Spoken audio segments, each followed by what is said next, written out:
Winston Churchill famously said, "Those that fail to learn from history are doomed to repeat it." If being doomed doesn't sound like fun to you, then stick around. In this series, we're sharing 3 real-life stories from our association clients. We'll dig into the key decisions that were made and look at the multi-year effects of those decisions, sometimes for the better and sometimes for the worse. It's our hope that if we learn what they did well and what they did poorly, we'll all be better off because of it. Well, thank you, Paige, and hello. Thank you all for joining us today. Paige was right when she was talking about how we read the end of session responses that you provide. We often teach on more technical type of things.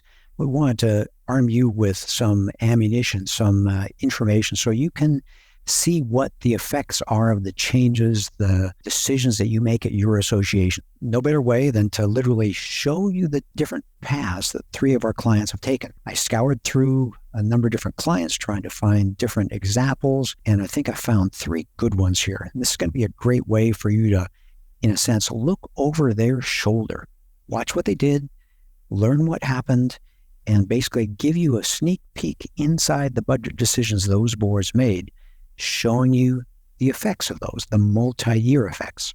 And we want, and that's a tip-off, I want you all to be aware that the decisions you make every year, the single-year budget decisions you make every year, do have multi-year effects. And there are some significant implications to that. So follow along as we dive right into today's content. This is the overall agenda that we're going to follow today, the outline. I'm going to start with a little overview of what I'm going to be able to present, then provide 3 different examples, and then bring it together to a conclusion at the end. I want to start with the idea of learning from others. What is the framework of what we're trying to accomplish here? Well, we are going to do this framework of this discussion today, this teaching today, in the framework of there's 4 reserve rules. We've spoken about these before, but you have to appreciate that the expenses are going to happen. They're inevitable. The board in this community association, a living situation or community association ownership situation, the board is responsible for managing the common areas on behalf or for all those individual homeowners.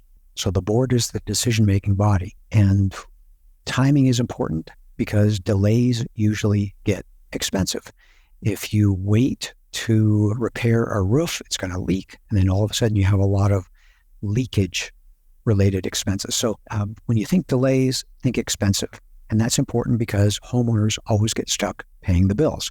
You may have a little bit of an income stream for interest from the bank or a rental or laundry income or something like that. But basically at community associations, it's the homeowners who pay the bills. So with that framework, I want to remind you that this is, in a sense, a follow-up webinar to one that we did just last month called Get On Board. And that webinar was designed for board members to help them understand and get a better grip on what they're doing at the association, budget, their communication tools, some of the strategy. And you can see that webinar and get the outline for that webinar by going to our website, reservestudy.com/webinars. And it's either there listed as one of our most recent webinars, or you can search for it, Get On Board, and that'll help you get up to speed on some of the additional tools that you can use that will go nicely together with what we talk about today as the examples of these different properties. And so to kind of launch your thinking on this, I want to challenge you with this idea. It's from Alice in Wonderland, Lewis Carroll. If you don't know where you're going, any road will get you there. So we're going to talk a little bit here about objectives and what you're trying to accomplish, because I believe there's real danger in just floating forward into the future. You need to be proactive and decisive. And that's because you have some adversaries here. Mother Nature and Father Time don't negotiate. They are the real deal. And as I said a moment ago with those 4 reserve rules, expenses always happen. They just always do. So you need to be prepared for them. And the fortunate part is that those deterioration-related expenses are predictable. So you have a grasp at offsetting them and dealing with them in the future. I think I mentioned the idea of a danger of drifting forward into the future. And as I was looking for a good picture to illustrate that, I came across this one and I thought it was fascinating. Look at all these people very casually drifting on this smooth water. They're coming into the dock here. Well, if they miss that, if they go a little bit wide, they're going to get stuck here on the rocks or on the barrier, and someone's going to have to go out and rescue them. And if it's not that kind of a rescue from something that they're casually not being diligent about, it may be this kind of a rescue where you've underestimated the power of nature, underestimated the danger that you're in. And I just want to make it clear that this is the real deal here. And as board members, you're responsible for the future of the association. You're responsible for the decision-making.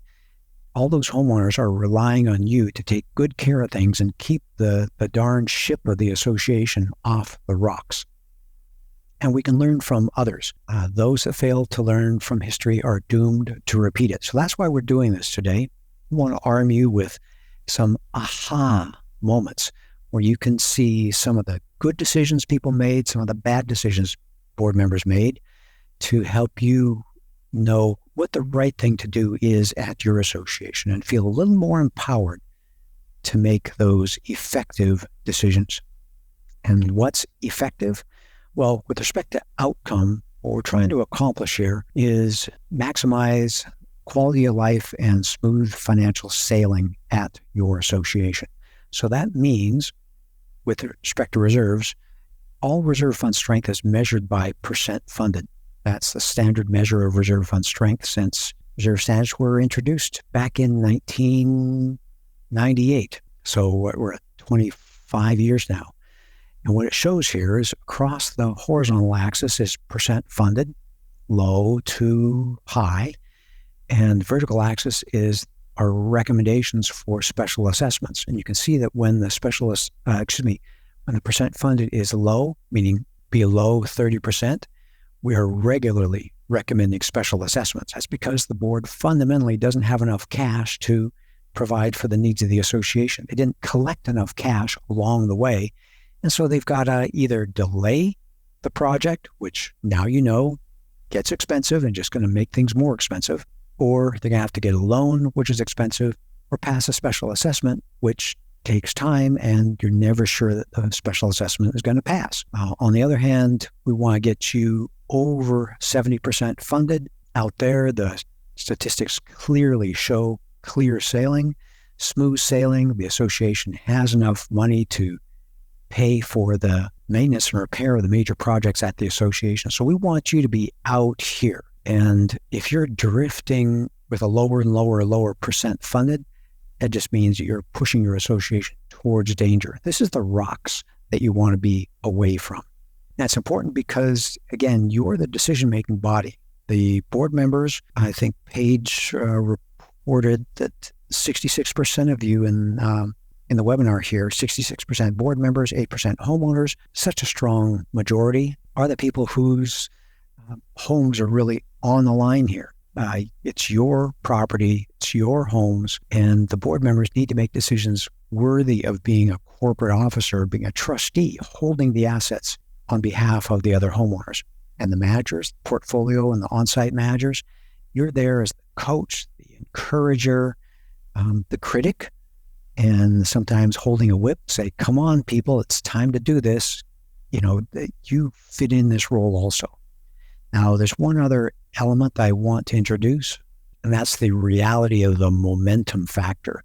Reserves is something that takes a while to get into trouble, takes a while to get out of trouble. So even if you have the courage, it does take time for the results to start to take effect. So don't expect immediate miracles. Don't expect immediate results. So stay the course, and changing direction takes time. Appreciate that. Now, all the clients we have here at Association Reserves, we guard their information. We protect their information very carefully. It's all proprietary information between our project manager and the board of directors or the manager. It's private information. Now, what I'm going to show today is real information. I'm not showing any names. I'm not showing the exact number of units at the association. I'm not talking about where the association is located. But this is the real McCoy. This is true data that I'm going to share with you because I want you to have some actual lessons that you can learn. At Association Reserves, we make the present less stressful and the future more secure. If you want to join us in this mission, please like this video and subscribe to our channel. Leave a comment down below on what you'd like to see us address in a future video. Let's plan for your best future.